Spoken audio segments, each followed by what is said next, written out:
Good morning. This is my reminder to turn my cell phone off and my invitation for us to greet each other. So for the introverts among us, gird yourselves, steel yourselves. Extroverts, enjoy. And invite us to greet the people around us meaningfully and to work together to make sure everyone gets greeted and gets greeted in the way they want. So watch for the cues. I invite us to say hello to one another.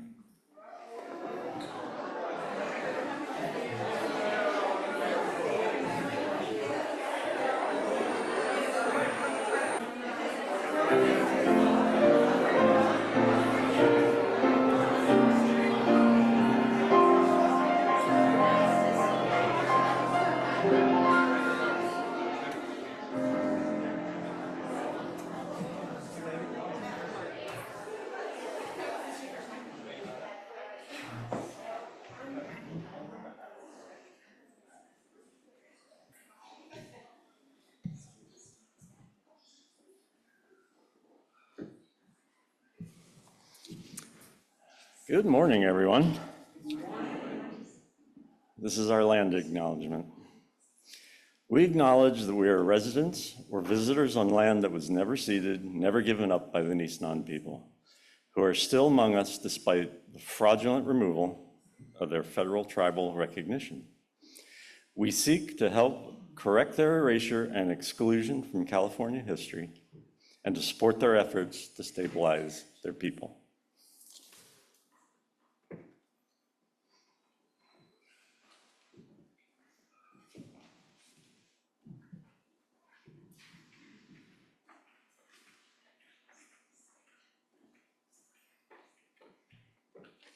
Good morning. The chalice writing today is "Every day is renewal." Gertrude Stein wrote, "Every day is renewal. Every morning, the daily miracle." Some of us likely feel renewed and ready today. Some of us likely are longing to feel renewed. We light our chalice as a reminder of the daily miracle that arrives every morning. We light our chalice as a reminder that even if we cannot take in what that miracle of renewal right now, it waits for us, ready when we are ready. The miracle held meanwhile by our travel companions, the ones around us now, we light our chalice to carry forward this open-eyed UU faith in the possibility of deep renewal in our hearts, our spirits, our lives, our community, our nation, and our world.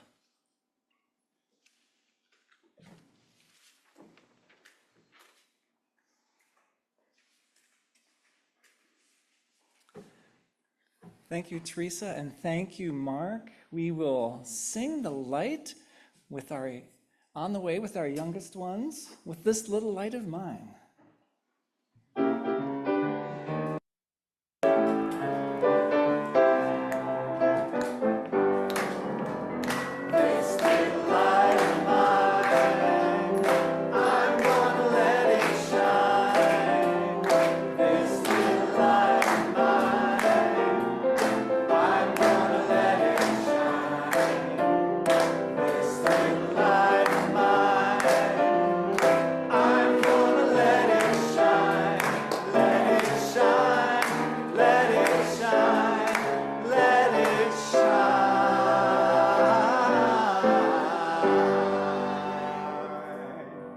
Nice harmony.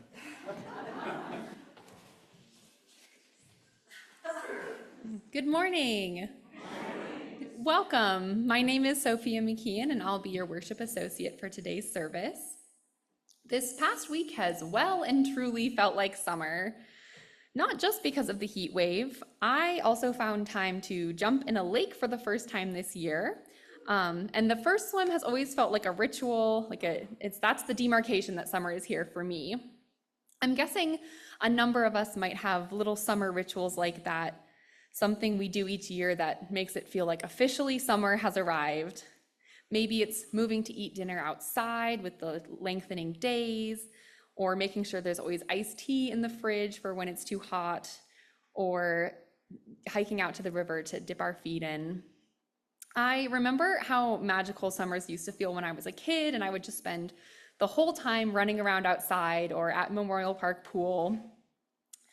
That sort of reset, the out of school break, is not as built into adult life. So each of us has to much more consciously create those opportunities for moments of rest. This Sunday, we'll dive into the theme of renewal and questions of how we can work towards meaningful renewal for ourselves and for the world.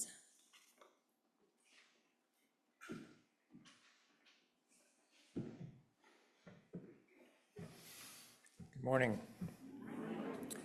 Renewal in a Weary World by Sherry Woodbury. Welcome, all who seek renewal in a weary world. Welcome, all who come with love and energy to share. Welcome to those who worry for the future. Welcome each one who is grateful for today. Know that in this place, you are not alone. In community, we share our strength with one another, and we keep the flame of love burning bright. Know that in this place, responsibility is shared. Here, tradition holds us. Ancestors shine a light from the past. Here, the young lift their bright faces and beckon us onward. Take my hand, and we can go on together.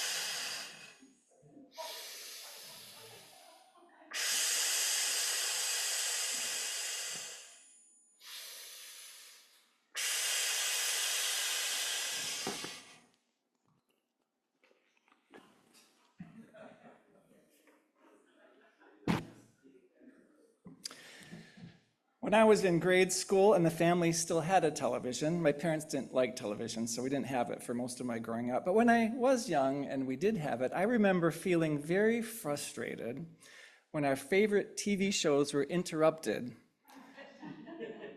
by either technical difficulties or more often breaking news of the Vietnam War, including the protests being held in response.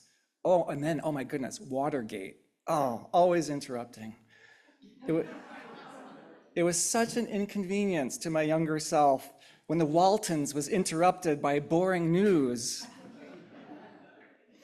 The idea of interrupting our regularly scheduled programming is very much related to renewal, figuring out what in our usual programming needs interrupting, in fact. And I will start to get to the personal version of that a little bit later, but first, here in sermon number 1, I want to draw on the idea of interruption to offer at long last a little bit of spiritual, ethical, moral grounding for facing and approaching the violence and human suffering in Palestine and Israel. Some of you have shared with me how much your heart aches at the suffering of the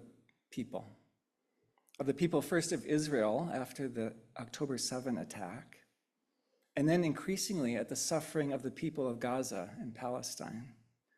A number of you have shared with me how immobilized you have felt, caught in the enormity of the suffering, caught in the extent of the violence, caught in the complexity of the politics and history and the limits of your knowledge, caught in your desire, your hope beyond hope for everyone's well-being, and caught, some of you, between the deep feelings of your Jewish friends and neighbors and your Muslim friends and neighbors in what seems an impossibly tangled set of realities.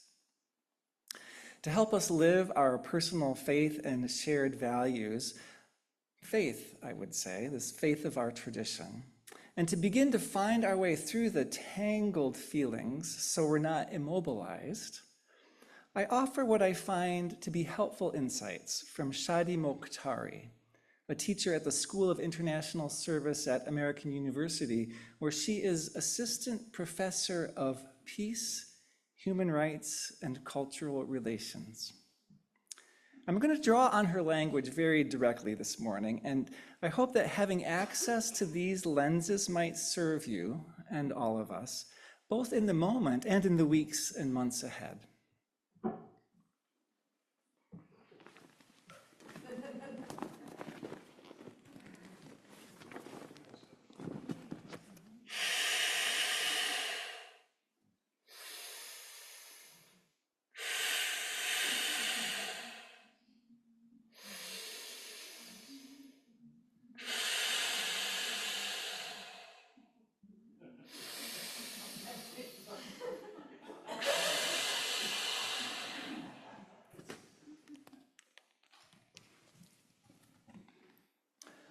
I referenced this briefly a couple of Sundays ago. Mokhtari writes that in the pursuit of human rights and the pursuit of justice, there's often a tension between embracing moral clarity versus moral complexity. Moral clarity, she writes, is usually accompanied by the drive to resist, decry, condemn, and denounce injustice, to call out shame and speak truth to power. On the other hand, moral complexity typically involves extending empathy, engaging in dialogue and persuasion, recognizing multiple moral wrongs and truths. Moral clarity denounces injustice. Moral complexity recognizes the layered truths and the humanity of everybody involved. This really is a valuing of the inherent worth and dignity of all, the spiritual goal to which we Unitarian Universalists aspire. Mokhtari writes that it's important not to get so wrapped up in moral complexity that we lose sight of moral clarity, and not to get so caught up and wrapped up in moral clarity that we lose sight of the moral complexity. The spiritual, emotional, and intellectual work at hand is to embrace both moral clarity and moral complexity at the same time, even while they're in deep tension with one another. I found this insight particularly helpful to start untangling my own set of conflicting responses. To help us embrace both clarity and complexity with regard to Israel and Palestine, Mokhtari suggests that we have to start by disentangling several interwoven dynamics. She names 3 important threads to begin. One important thread to find and disentangle from the rest is the tragic history and victimization suffered by Jewish people around the world over many centuries.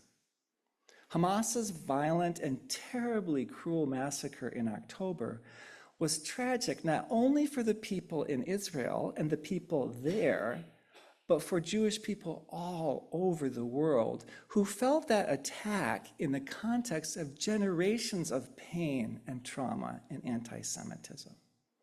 This is what our Jewish friends and neighbors and a number of you with Jewish backgrounds have felt and named in various ways. I will add that a commentator pointed out that the students protesting on college campuses are doing exactly what we taught them to do, right? Coming out of the Holocaust, we learned to say, never again, never again. And when they see something that speaks to them of that, they're saying, wait a minute, you told us never again, right? This is that honoring that thread that thread of that larger piece. A second important thread to separate out from the tangle is the political state action of the Israeli government, of course. When Makhtouri was studying protest movements in Iran, she was particularly studying the women's movements in Iran. She noted that the Iranian government was co-opting Muslim suffering and Islamophobia to justify its violence, right? It's saying, look at the Islamophobia, and it's using that to justify its violence against what it labeled imperialist states. State victim branding, she called it. She says that in a parallel way, the Israeli government is co-opting the genuine victimization of the Jewish people, victimization that is both from the past and still now, to justify its political, its state actions, its occupation and its long-standing violence against Palestinians. Like all state victim branding, she says, this disguises what is really a deeply and political power-laden dynamic. In this case, by reducing the violence against the state to anti-Semitism alone, as if the violence against Israel is all and only about anti-Semitism, as if it's only about religious or cultural differences as opposed to the political dynamics. Hamas does this too, as does the United States. Teasing out this second thread to see a religion, a culture, and a people distinct from the powers, the political state that is identified with them, is more emotionally challenging than it first appears. Makes logical sense. It's harder in terms of emotional sense.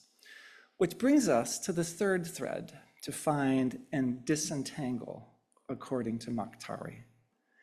The paradox that decrying human rights violations and atrocities sheds light on human suffering and it humanizes the victims, right? A good thing. But tends to, at the same time, even when unintended, dehumanize the populations associated with the perpetrators, whether the population supports the perpetrators or not. Often to the point that those populations become viewed as subhuman and thus deserving of violence against them and undeserving of human rights protection. And this, you can see, tends to run in both directions. The tendency to associate all Palestinians with Hamas, for example, all Muslim people with the attacks of 9/11, all Jewish people with the action of the Israeli government. It's often less a conscious effort than an unintended emotional byproduct of shedding light on suffering and humanizing victims. In our psyches, it presses us toward this either-or dynamic, which brings us back to the tension between moral clarity and moral complexity, in which many people have been feeling mired. Makhtouri says that the rule of thumb when trying to figure out how to hold and weigh these two approaches, clarity and complexity, and I'm quoting Makhtouri now, the rule of thumb is that the more powerful the actor, the more appropriate it is to call on moral clarity, to resist, denounce, condemn. The more powerful the actor, the more appropriate it is to call on moral clarity and take uncompromising moral stances in that case. If it's clear, especially, that calling in approaches like dialogue and persuasion and connection building are not working. These methods of moral clarity, she says, should be used to confront state power and powerful states. In this case, Israel, United States participation. However, when it comes to people, confronting injustice should be weighted more heavily toward moral complexity. One capable of recognizing and extending empathy to the suffering of the other, even if there isn't a moral equivalency in the present moment. Can we extend empathy even still when it comes to people weighted toward moral complexity? Moral clarity directed to state power and powerful states, moral complexity directed toward the people, all the people. The point, Mokhtari writes, is to leave room for reclaiming the humanity of people on all sides. To leave room for reclaiming the humanity of people on all sides, while demanding accountability for those who are wielding power abusively. Which means taking action toward both. Taking action toward clarity, taking action toward complexity. Once again, a both and rather than an either or. My perennial sermon topic. Both and rather than either or. But not exactly all the same either, right? It's this weighing of all of this.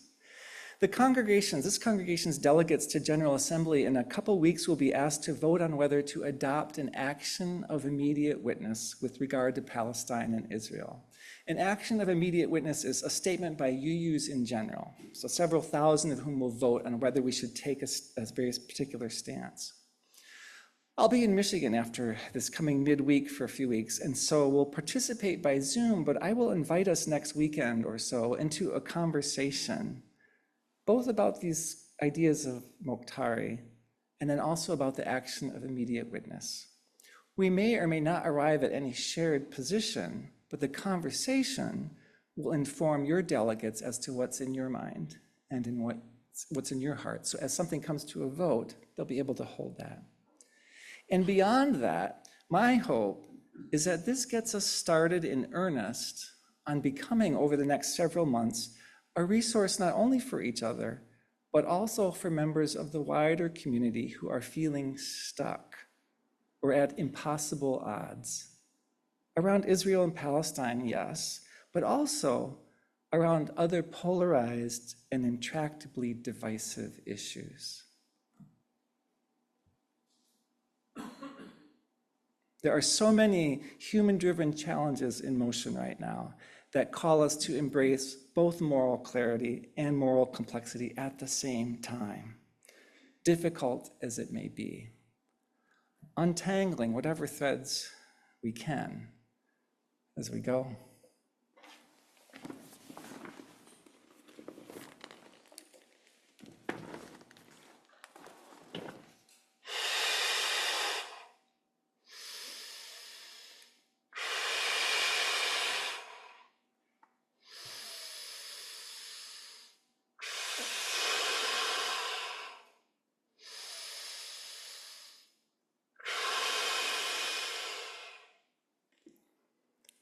So may we be.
I invite you to carry your breathing into a recognition of what you carry in your heart today, the whole range of it, the things that bring you tremendous joy, the newnesses, the births, the beginnings, the successes, the in-betweens, the not sures, the wondering, the questionings, the difficult, the losses, the pain, the worry, the despair. All of it, I invite you in this weekly ritual, if you choose, to take a stone and place it in the bowl of water, a tangible recognition and a reminder that you're not alone. If you're online, I invite you to type into the chat a piece of what you carry, perhaps to type an O or a 0, a way of placing an electronic stone in the bowl of water without having to use words. I invite us to stay present to the silence and stay present to each other as we hold each other and this ritual at the same time.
For those among us who pray to God, to Spirit, to divine, to nameless power, may our prayers be heard, our prayers for clarity, our prayers for release, for relief, our prayers for guidance, for understanding.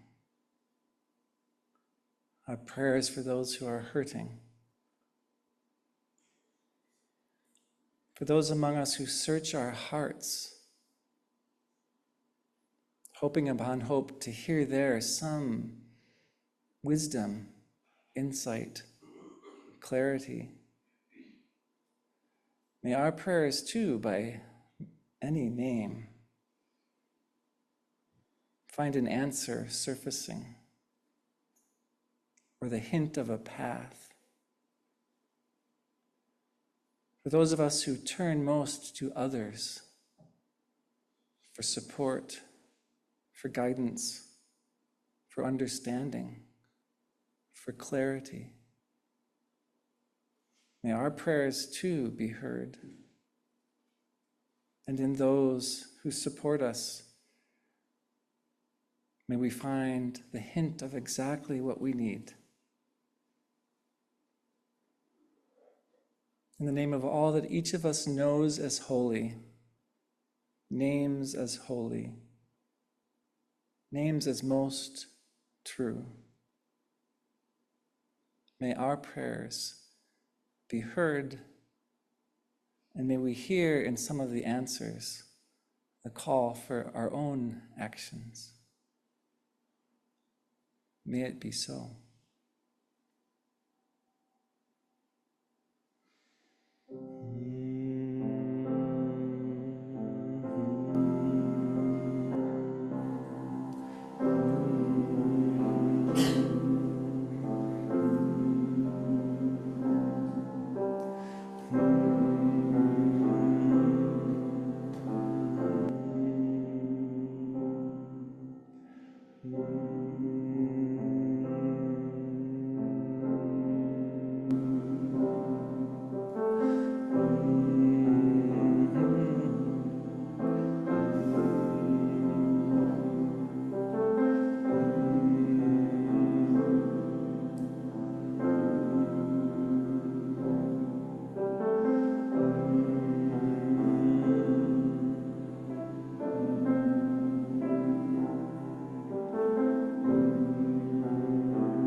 We now return you to your regularly scheduled programming.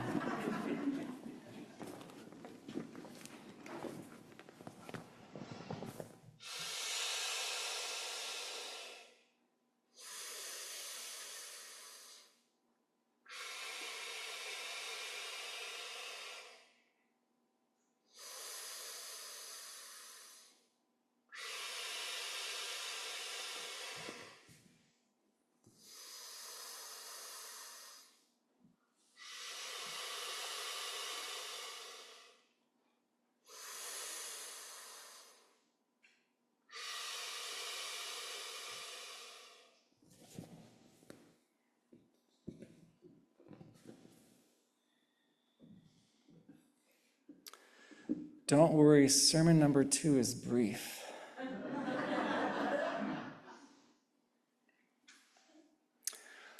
As you know, our theme this month is renewal.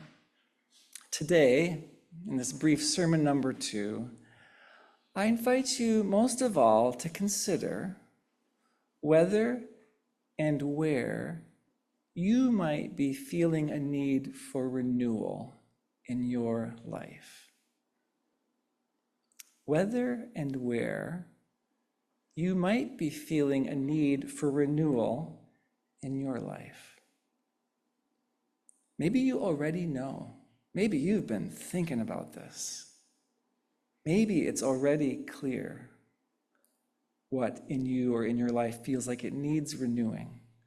Something important that used to hold more energy and aliveness, but not so much anymore. Now, this is asking some risk, and what you hold may be too tender and personal and intimate to share, but does anyone have a tentative answer to what might need renewing in your life? It can be a trial balloon. It doesn't have to be a final answer. Anybody? Friendship, renewal of friendship. Family. Renewal of community.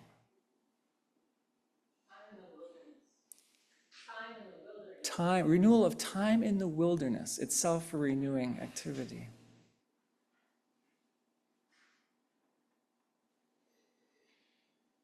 Anybody else at the verge of risking? Renewal of health. I want to check the Zoom chat in a moment for Zoom folks. I named my renewal of kind of self, right? Finding that true self underneath. That's my big one at the moment.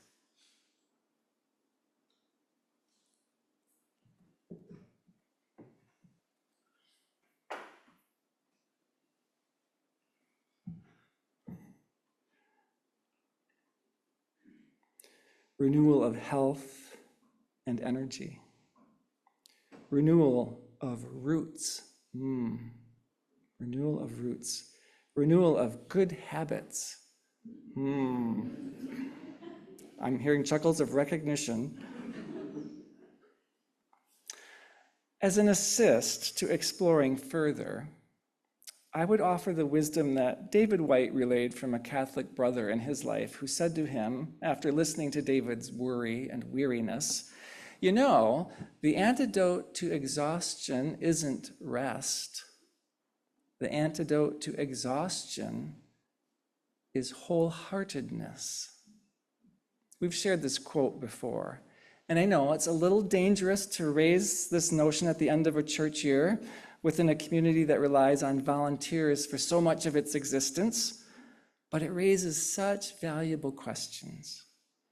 The antidote to exhaustion isn't rest, it's wholeheartedness. So I invite you to settle into your body for a moment. It might help to unwind. Whatever is going to feel most comfortable for you, most steady, so that you can listen to yourself. So maybe it's a moment of noticing your breathing. It's one of the ways we can get into our body and out of our minds for a moment. It's to notice our breathing. No need to do anything with it other than notice it.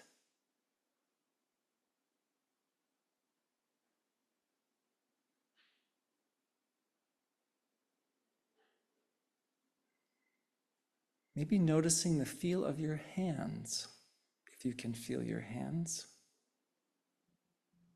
Are they warm, cool, achy, tingling, at ease, tight?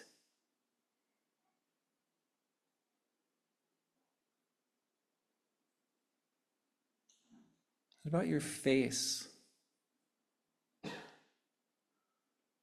How's your face feeling at this moment?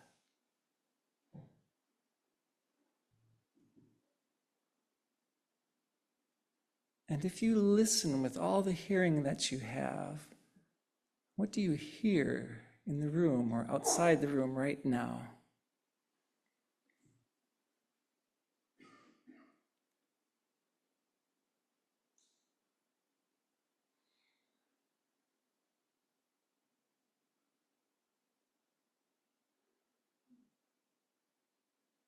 So tuned into yourself, I invite you to ask yourself very honestly and very deeply, first, where in your life are you living with wholeheartedness? Where in your life are you energized, engaged, alive, if you are? Even when it requires time and commitment and energy, where in your life are you engaging wholeheartedly these days?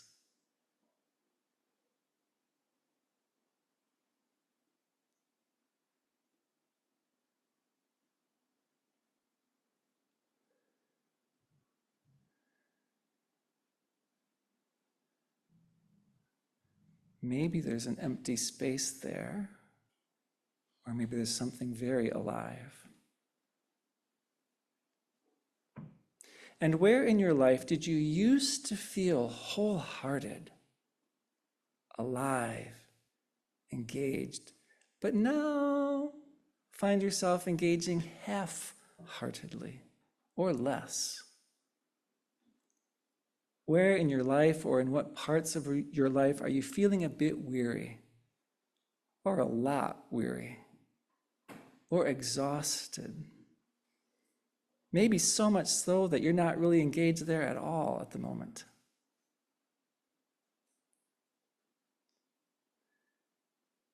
If you allow yourself the courageous gift of honesty, where, when, in what, with whom, do you feel less than wholehearted these days?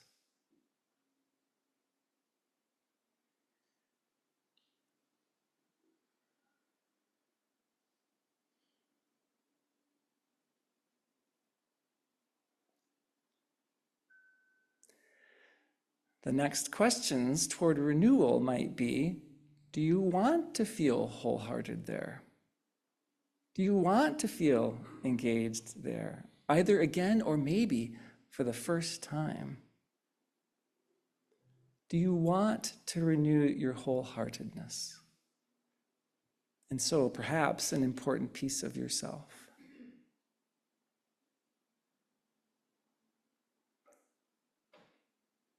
Or is there something new that's really calling you? Something else that's tugging at your heart, something you haven't allowed yourself to entertain, really, at least not fully. Something the thought of which picks up your heartbeat a notch. A hint that something might renew a part of you from the ground up. What do you want to renew in your life?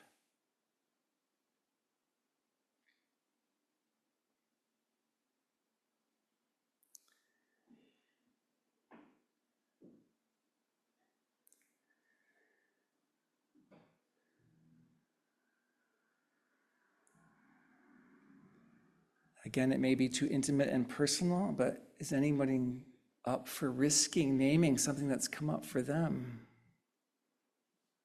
Maybe you realized, maybe you didn't.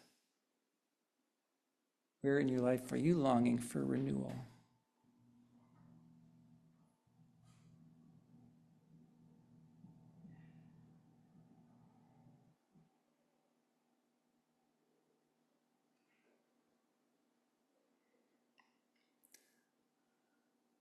I was not holding my breath for answers there. That gets very personal, very fast, ideally. I originally planned to explore with you a few possible paths toward renewal, but next Sunday, Beth and Carol will pick up that thread. Rather than trying to offer potential answers or send all of us quickly into a find a solution, fix it mode, I simply offer you the questions this morning and invite yourself to give yourself room this week, this summer maybe. This summer with different rhythms you might need to actually help carve out, as Sophia pointed out. Room to breathe with these questions, to breathe them in, breathe them out, to let yourself feel it out. Where is your wholeheartedness these days, and where do you want your wholeheartedness to be? Where has your wholeheartedness waned, and where, in what, with whom are you wanting to be wholehearted? The how can follow. The deeper work, I think, at the start is to find out what in you is most deeply ready for, longing for renewal.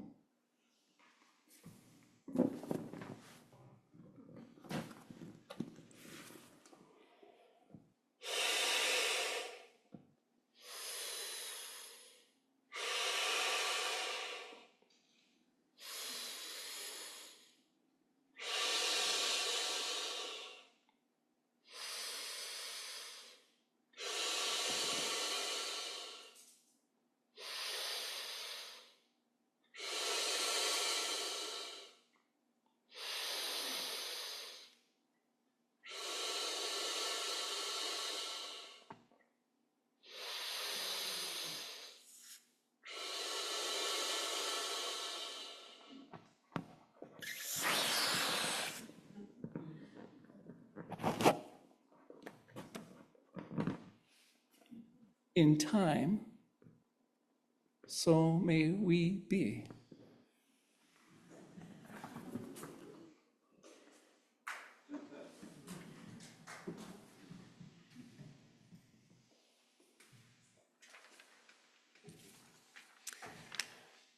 With, with so much going on in the world right now, I've found myself asking what generosity means to me, how I can be giving of my time or money towards causes that feel really important to me.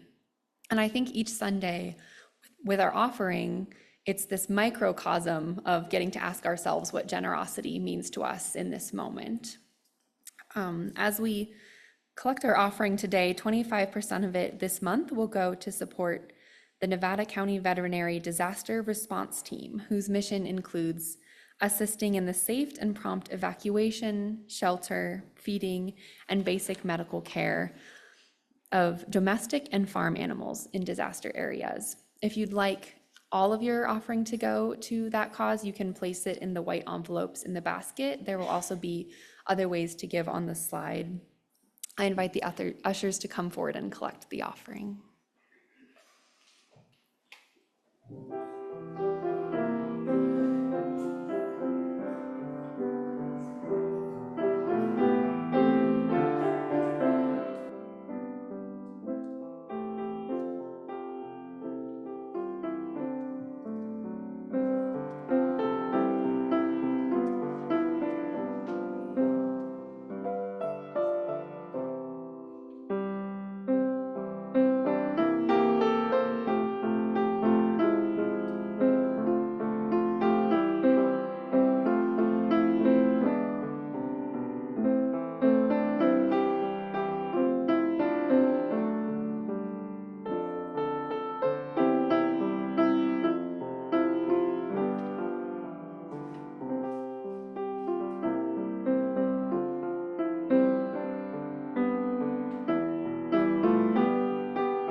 Thank you for your generosity.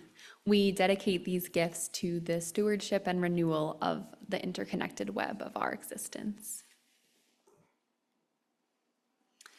And thank you to Teresa and to Kern and to Mark for reading today. Thank you to Toby for the music, our audiovisual team, Andy and Cypress. Thank you to Eileen for chat hosting, our beautiful setting from Shanti, to Lori, Gwen, and Carl for greeting today, Shannon for the refreshments, and Corey and Cheryl for being up with the children.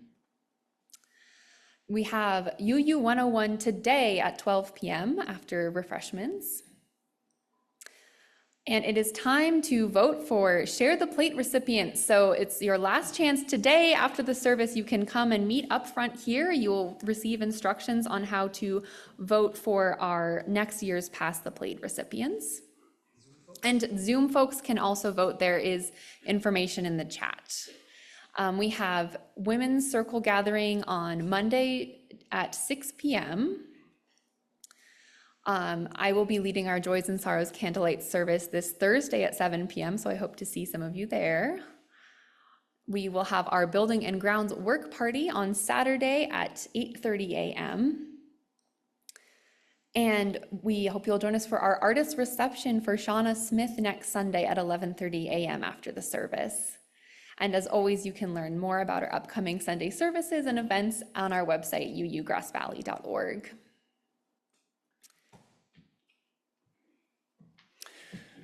Waking up is another way to frame renewal, right? That's just the grounding understanding for all the Enneagram work we've been doing for the year. It's waking up to some true part of ourselves. This hymn is often sung at ministerial installations or when a minister is ordained, but speaks to a number of ways we might wake up and starts to point in the direction of where to go with our search for renewal. I invite you to rise in body or in spirit and to sing.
Our closing words today come from Sarah York.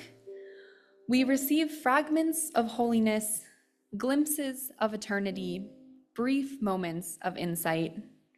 Let's gather them up for the precious gifts that they are, wherever we find them, and, renewed by their grace, move boldly into the unknown. As we leave here today, we know that we will carry the flame of peace and love until we meet again. We hope to see you next Sunday, and please join us for refreshments in the back and voting up front.